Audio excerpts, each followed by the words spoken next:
So like we are done with what I'll just explain you.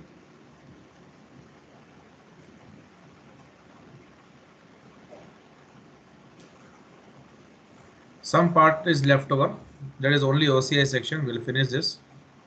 Integrated reporting done. Cash flow statements done. Account receivable done. Inventory is left over. Investments I am taking right now. We'll finish this. PP is done. Intangible assets is done. Accounting for income taxes is done. Leases is done. Just some topics are there. Coming week reporting is done. Okay. Then I'll start with like we'll take two topics and CVP analysis in part two. So reporting you can practice and you can finish that.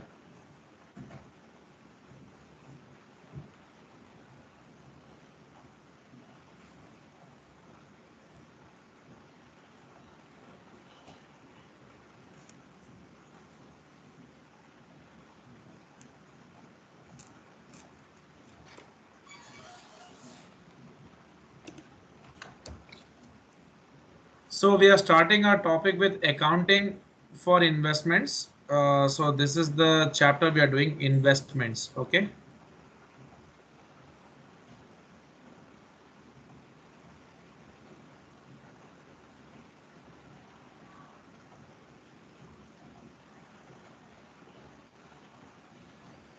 So this is the topic which we are doing today.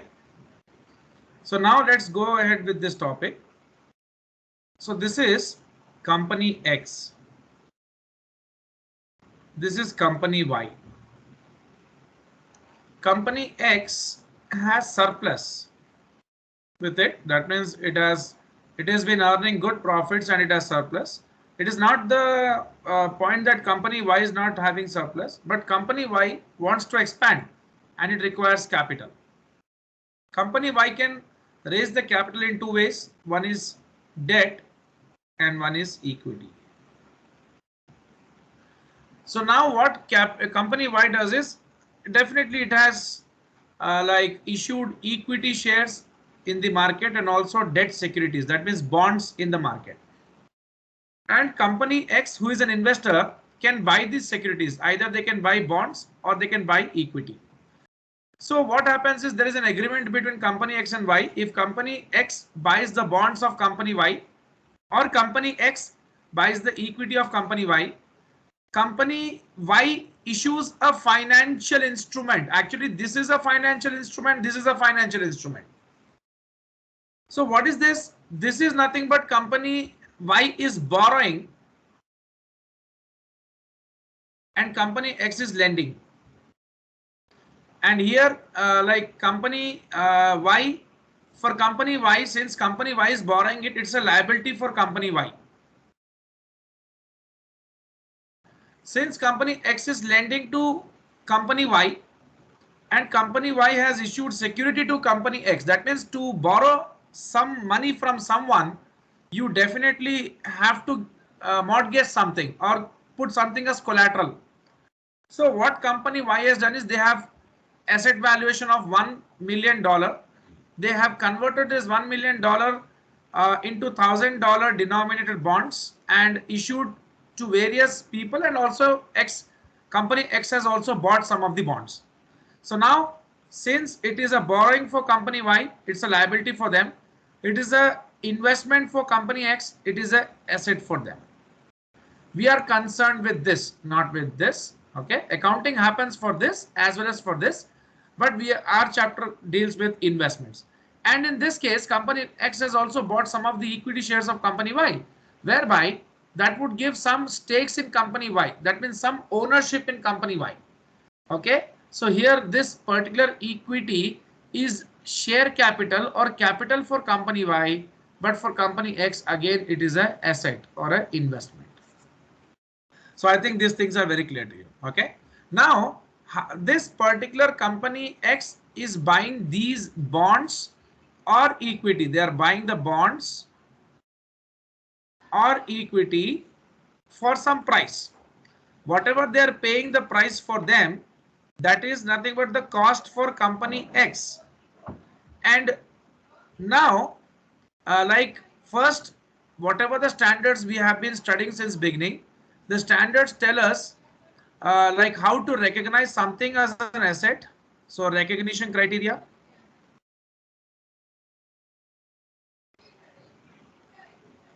Measurement basis.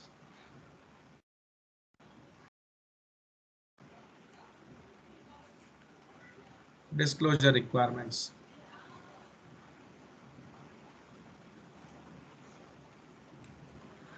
So now recognition criteria is nothing but since company X has invested in company Y and bought some bonds and equity of company Y. So this particular bonds and equity are assets for company X. Why? Because company X would derive future probable economic benefits from these investments. Okay, that means they'll be earning interest and the value of these would grow. And like first point, like it will give future probable economic benefits. And point number two is the cost of these two will be measured reliably. So how the cost of these two would be measured reliably?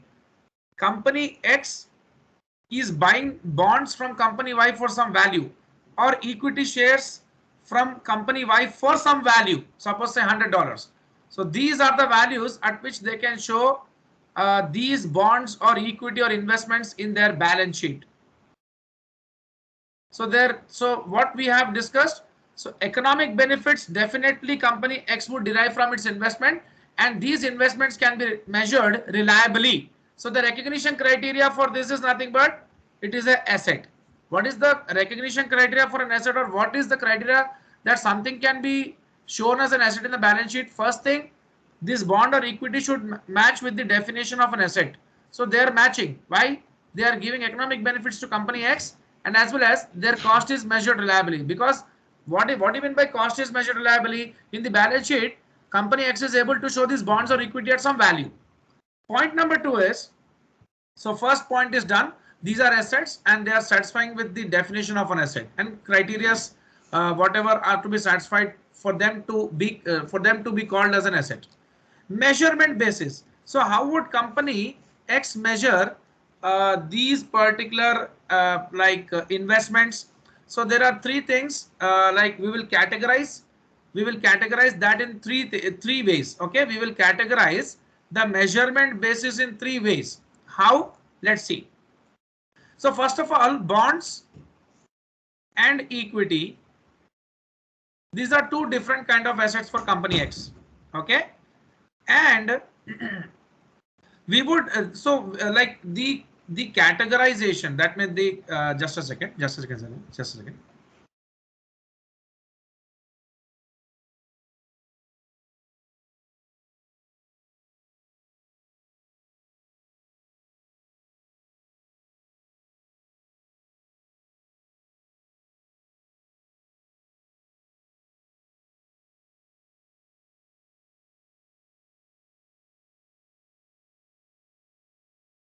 Yeah. So the next point is the categorization of these particular assets into three parts depends upon the business model of the company X. So I would elaborate on that. So now to measure these particular investments, which are nothing but the financial instruments, to measure these instruments, we will divide this into three parts, and we will see how to measure them based upon their categories. So let us see what categories we would divide them into. First, held to maturity.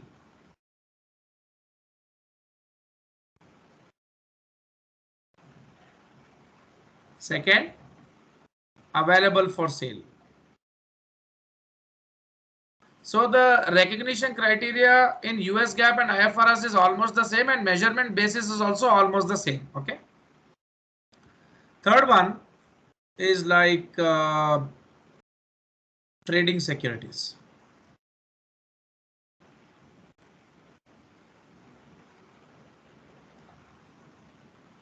So the business model is what we will see of company X.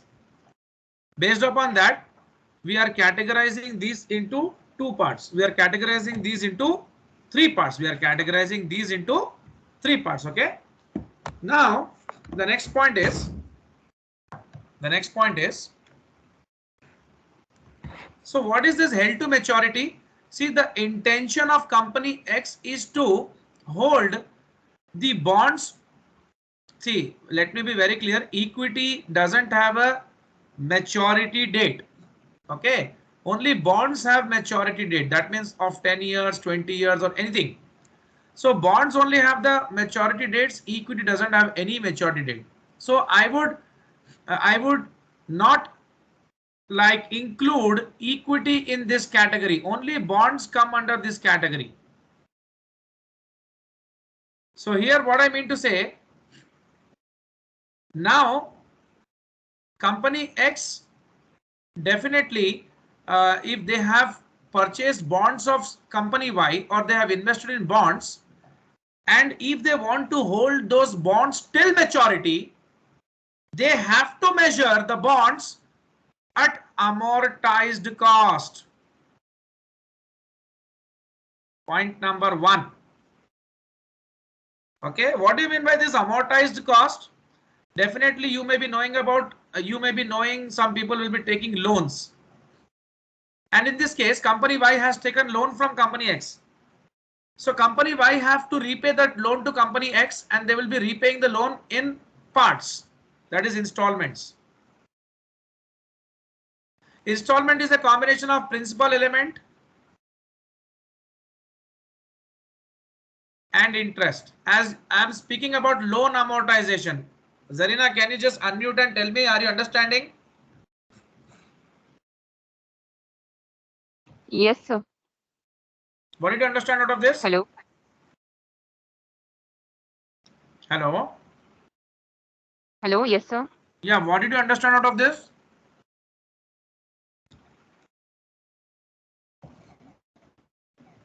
Hello. Hello. Yeah, Install what did about you understand, installment. Zarina, out of this? Sorry? About installments, like will pay principal amount plus interest.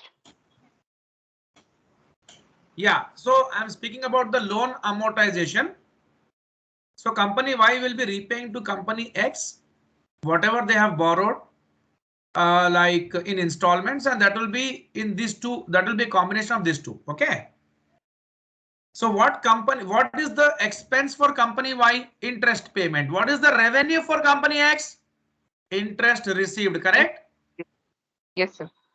That they will be showing in the statement of profit or loss.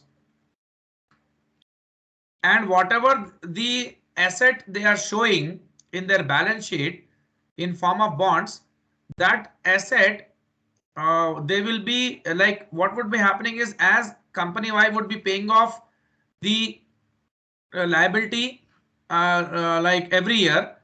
So what would happen is, whatever the company X would be receiving will be receiving in the cash account, and these investments value they would be realizing on maturity in the form of cash. Got it?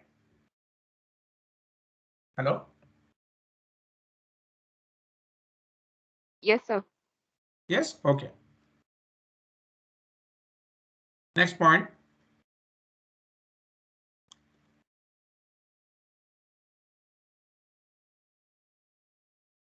Available for sale. Both bonds and equity come under this category. How? See, excuse me.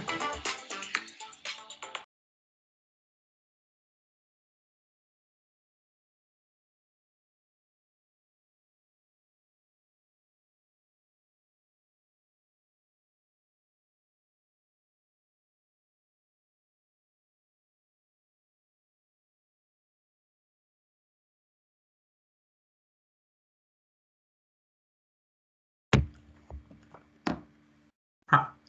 So bonds and equity come under available for sales category, and the intention of company X here is to hold for some period of time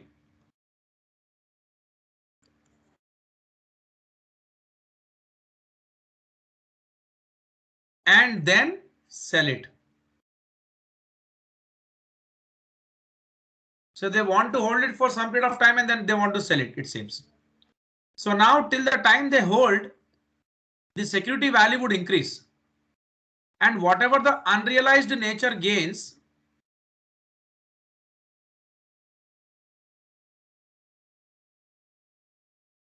they make out of holding the security, or holding gains, whatever they make out of the security, they show in OCI, other comprehensive income section. And the security also grows in value. So whatever the growth in the value of security is shown in the balance sheet.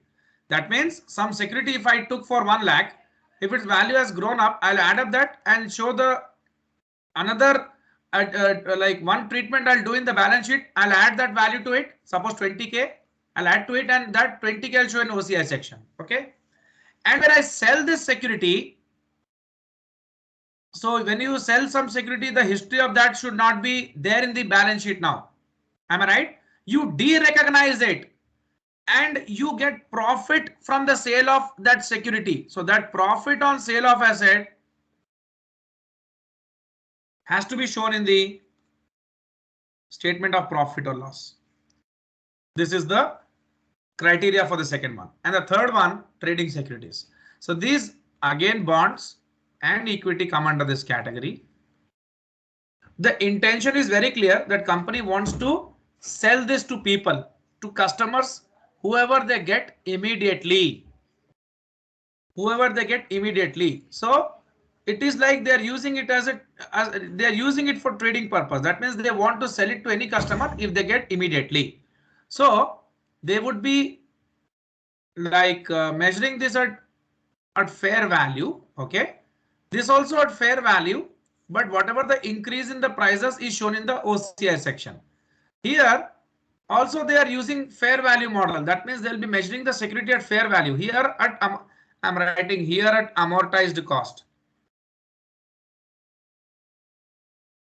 Here at fair value, but they will be showing the increase in the price of the security in OCI section. Here they'll be measuring at fair value, but they'll be showing the security increase or decrease, whatever, not decrease in the sense, increase in the value of security they'll be showing in the statement of profit or loss. Why? Because the intention is very clear that they would sell it immediately if they get any customer. Okay. So they'll be showing any increase in the value of security in the statement of profit or loss, and losses, any decrease in the value will also be shown in the statement of profit or loss. Here losses would come in the statement of profit or loss only. Okay. That is for any asset, if there is any decrease in the value, will come in the P&L account or statement of profit or loss. So these are the three things about these securities. Now I would like open the slide and guide you regarding this.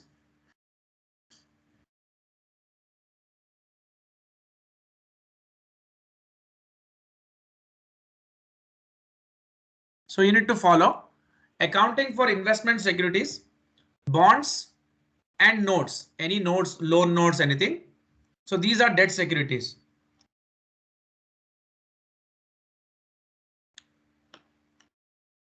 Common and preferred stock, equity.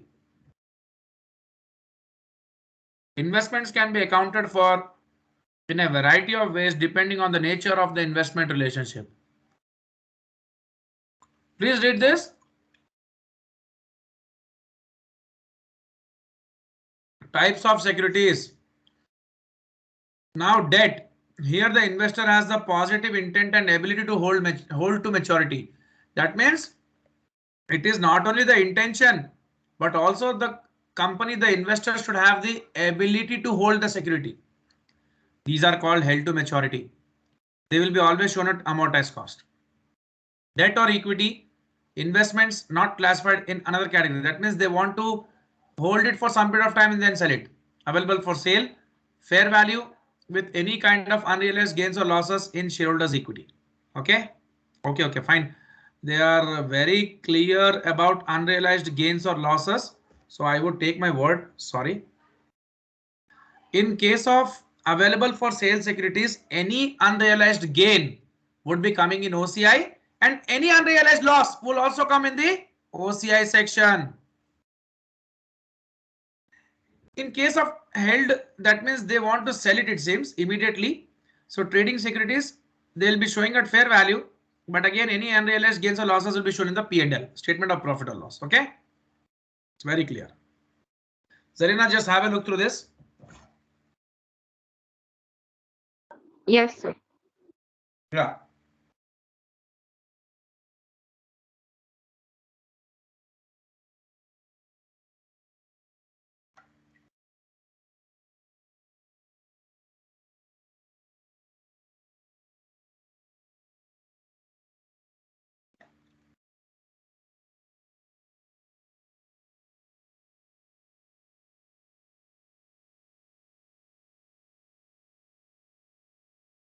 Just give me a second. I'm coming.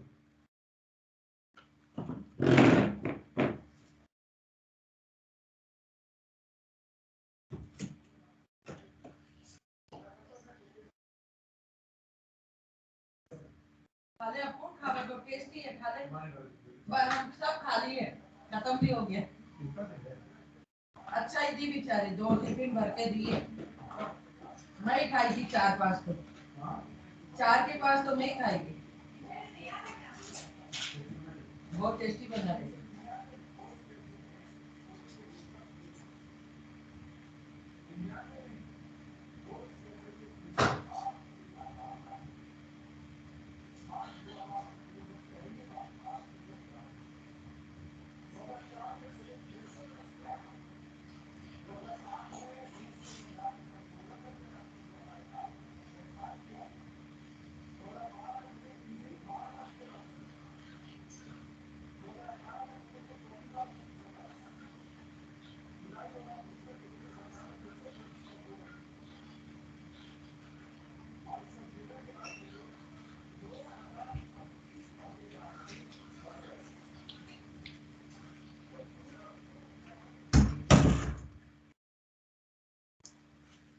Done? Hello? Yes, sir. Okay, sir. Hello, yes, student. Yes, sure. Now,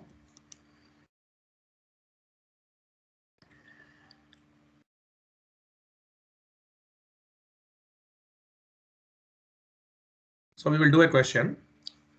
So like there's this particular your text have any proper explanation. They did not give any practical questions.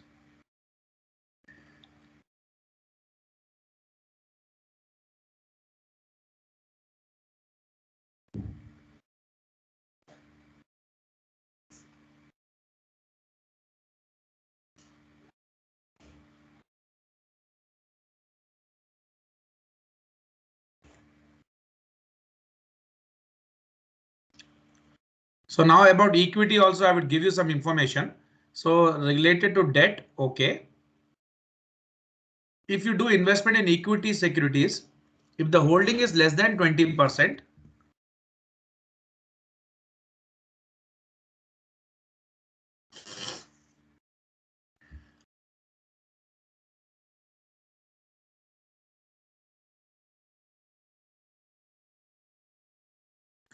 if the holding, that means you have equity holding less than 20%, it's called a general investment.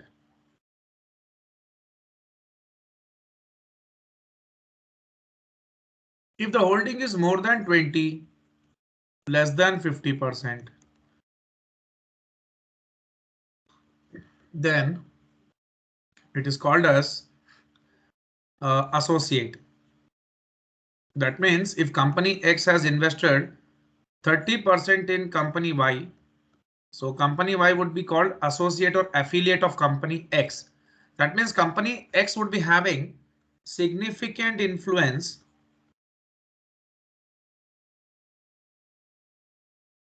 on company Y. That means company X like has a major stake. We can say some good stakes actually good, like we can say some they have some good amount of stake in the company. Okay. And company X can also the directors, they can represent in the board. Company X directors can what we say represent in the company Y's board, and they can share some technical know-how. That means they are affiliates, associates, they work jointly. and whatever the profits company Y makes, company X would get 30% of those profits. That means based upon their equity in the company Y. And next point, if company X has more than 50% in company Y, then company Y would be called a subsidiary of company X. Okay. So this is a very commendable hold on the company Y. This is equity securities.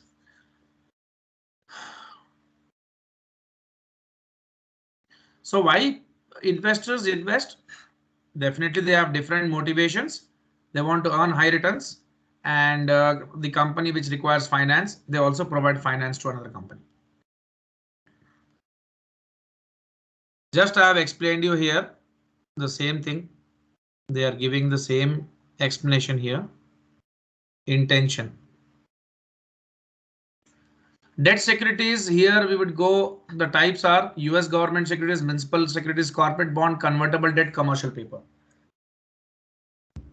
They can be categorized in these three categories. Depends what is your intention. So held to maturity at amortized cost, there is no chance of any unrealized holding gain or loss. You earn the interest, you show in the P&L account. Okay. Trading securities, of course, at fair value. Whatever the changes happen, you show in the net income, you earn interest on them, or when you sell it, you get gain or loss, P&L. Available for sale, fair value, but you will show the changes in OCI. Interest earned or gains or losses on sale of that asset is in P&L. Why? Because you want to hold it for some period of time and after that you want to sell it. So classify a debt security as held to maturity only if it has both like intention, you have intention to hold it, okay, till the maturity. They have to be account, they have to be shown at amortized cost, not at fair value. And we would see some things I have to explain you.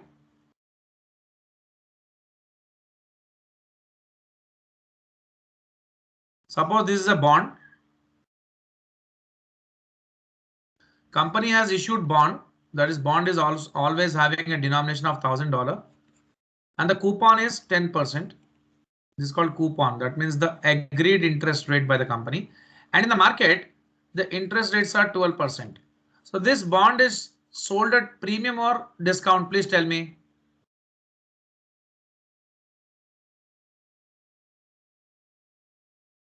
Why? Because your company is paying less and in the market the interest rates are high. So people are not going to give you higher amount for your bond. And there's an inverse relationship between bond price and market interest rate. So when the market interest rate increases when compared to coupon rate, the bond price decreases. And it is very clear, demand and supply forces are not going to give you more. In the same way, if the bond coupon is at 12% and in the market it has gone to 10%, the bond will be sold at premium. Why? Because your company is giving 12% and in the market if they invest in the market, similar kind of securities is giving 10%. Of course, the demand for your security will be high. So when market interest rate decreases when compared to coupon rate, the bond price increases. This is the important relationship you should know. And there's nothing to mug up in this. It's solely upon the demand and supply forces. They would decide whether they want to pay premium or discount for a bond. So effective interest rate is nothing but the rate which is prevailing in the market.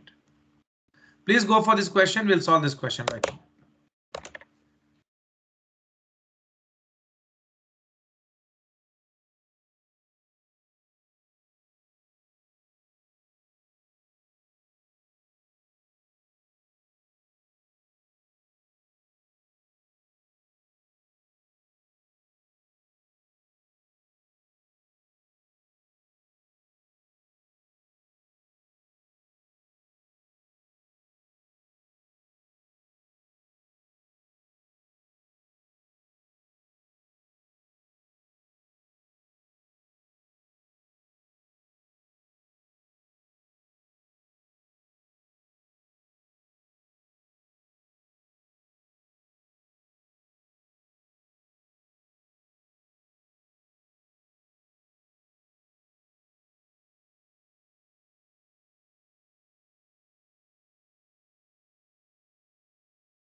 Okay. So here clearly you can see on Jan 1st, 2006, High and Lowy company purchased 12% bonds. This is the bond. This is the coupon what company is paying, and company have to pay this much because they have borrowed this much. But High and Lowy company has invested in some bonds. But High and Lowy company has purchased the bonds at this price. Got my point? High and Lowy company has purchased bonds of a company and they have paid this value for that bond. And the company is going to, and the company whose bond they have bought is going to pay them 12% coupon. And the company, whoever is the holder of the bond, it is not a matter of concern for them. They will only pay this much because this is what they have borrowed. As I said you, with the next line I can explain you. The bonds provide bond holders with a yield of 10%. So market interest rate is 10%. Company is paying a coupon of 12%. That means if company pays more and in market, if the yield or the market interest rate is less, then definitely the bond is going to sell at premium. Okay, Zarina, did you understand? Yes, sir. Yes. Yeah. Now they are Yes. dated. Yeah, they are dated January 1st and mature on this. That means 5 years. And High and Lowy is using effective interest rate method to allocate the unamortized discount or premium. So I'll explain you that one. Let's go ahead. First, the journal entry is held to maturity securities to cash. Debit what comes in security, credit what goes at cash. And this is the amortization schedule of that security. So you can see here, you can just take the calculator and calculate 3,22,744 into 10% is what is the estimation of the investor. But company is going to pay only 12% what it has promised in the agreement, bond agreement. And that too, they will pay the coupon only on the borrowed amount. So this is what the company's borrowed amount is. This is what the bond is selling at. The fair value of the bond. That market participants will pay higher or lesser amount. Company will pay only what they have borrowed. So 12% of 3 lakh is 36,000. And you should see this is a premium bond. So since the premium is nothing but what the company has got extra, company has to repay back to the bondholders. So they will amortize the premium. Okay. So let's see here. So what company will pay is 3 lakh into 12% because company has borrowed 3 lakh and they have promised to pay 12% coupon. So 3 lakhs 12% is 36,000. But the investors should get how much? What is the interest revenue they should get? 10%. Yeah. So this is the interest revenue. That is a combination of, this is the cash received. This cash received is the combination of interest revenue and amortization of premium. So interest revenue plus so I'm just writing here.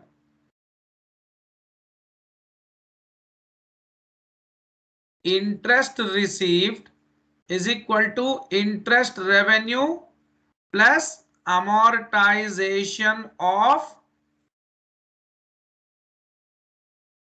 premium. Got it? Yes, sir. So this is in the form of cash. This is what they are earning and this is the amortization of premium.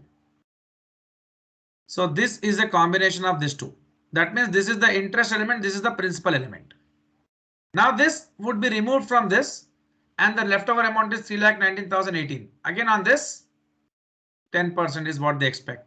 And out of this is the interest, this is the amortization of premium. This process goes on till the end. You can just do the calculation, we'll move forward. I'll just finish this part today. Then tomorrow we can finish the chapter completely. Yeah, you can do this, Zarina. You can take your time, no problem.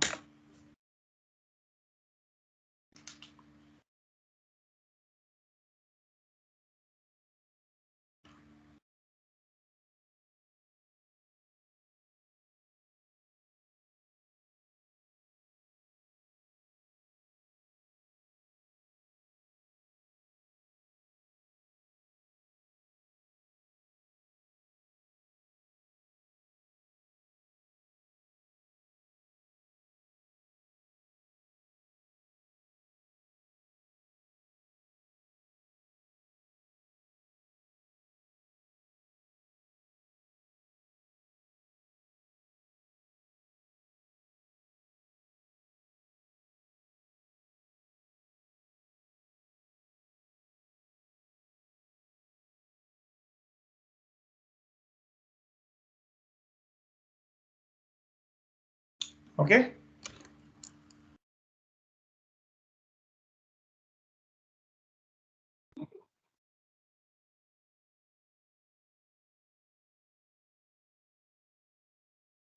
So the journal entry, the cash, what the investor has received is this, that goes to cash account. Amortization of in the form of amortization of premium and interest revenue. Okay, this is what they'll account, goes in the P&L, and this would be reduced actually when your security comes in the debit side. That means its value is increasing.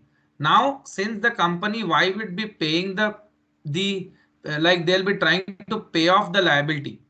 So the company in which the bond has been taken, they will amortize the premium. So that the entry for that amortization or the reduction in the value of that would come in the credit side. That's the reason it is in the credit. Correct? Got my point? Asset, when it is in debit, its value is like when the value of asset increases, it's in debit. When the value of asset decreases, it's in credit. Okay. Hello. Right. Sir. Hello. Hello. Yes, sir. Hello. I got it, sir. Yeah. Hello. Yeah. Yes. Then yes. And then cash to held to maturity and interest revenue. This is in second year. Next year's. And let's go for the next thing, available for sale securities. We will be showing them at fair value. That means whatever increase in the value will be adding to this the security in the asset side, and we'll be showing any like increase or decrease in the value in the other comprehensive income section. Okay, and if this bond is also issued at discount or premium, those definitely would be amortized. I will be explaining you a question on discount also tomorrow. Today we will be covering up this one. Please go through this question, read this.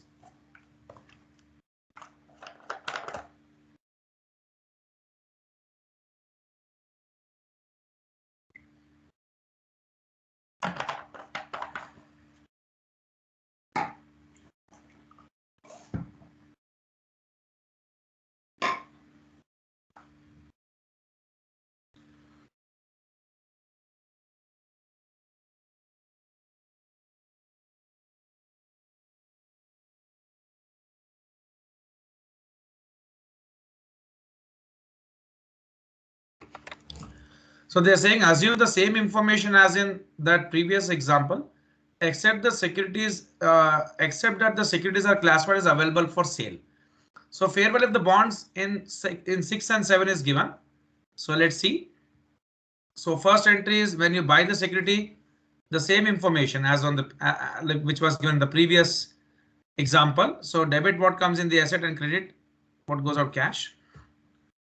And then the same thing, amortization of premium, the same thing will be going on. But one small thing, the value of this security has increased to this much. So the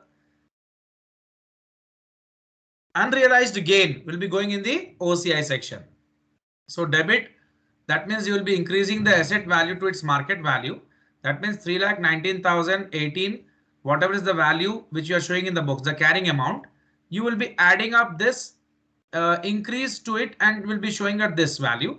And the increase what is happening in the value, you will be accounting in the OCI section. So unrealized gain or loss goes in the other comprehensive income section. And in the second year, again it has decreased, it seems. So the carrying amount is this. Let us see the carrying amount. And the value has decreased, it seems. This is the carrying amount, or you can say book value. The value has got decreased, it seems, to this much. So the loss is this, which goes in the OCI section, and asset value have to be adjusted to this now. That means you'll be reducing this value by this much amount and we'll be writing this in the balance sheet. This loss will be shown in the OCI section. And the fair value adjustment, that means from the first year till date, this much is the change in the value of the security. Okay, so unrealized holding gain or loss, whatever it is, to the securities fair value adjustment. This is the fair value adjustment value. Okay. Now last one is trading securities. See, trading securities will be shown at fair value, and any like loss in the value or gain in the value of that asset will be shown in the P&L only. So amount like the discount and premium would be amortized if they are issued at discount or premium. So Pete Sampras Corporation purchased trading investment bonds for 40,000 at par, and they get interest of this much, and the fair value of the bonds is this much. So first we'll write the security. You have bought the securities, so trading securities to cash. This is a new question. Whatever the interest you receive is cash to interest revenue, and the increase in the value, like I think the values got decreased. So debit all expenses to P&L to securities fair value account. That means now the security will be shown in the balance sheet at this value. That means reducing 1600 from this, and the loss is shown in the P&L. Okay. This is the loss, debit all expenses. So now today we have completed one part of this chapter, that is the bond section. Tomorrow we'll be going for the equity section and we'll be winding up the chapter. Okay, Zarina? Hello? Yes, sir. Yes, sir. Okay. Yeah. Tomorrow will be the end of this chapter. Then Yeah. we'll start inventories next class. Thank you. Go Thank through you. the income taxes also, please. Yes, sir. Yes, sir. Yeah, please finish it off. Sir, by when I will reply? Sorry. It's been a, I think, yeah, like I shared the scholarship. It's been a week till now. I didn't get any reply. Okay. Can I call on this on the over the phone? Sure, sir. Yeah.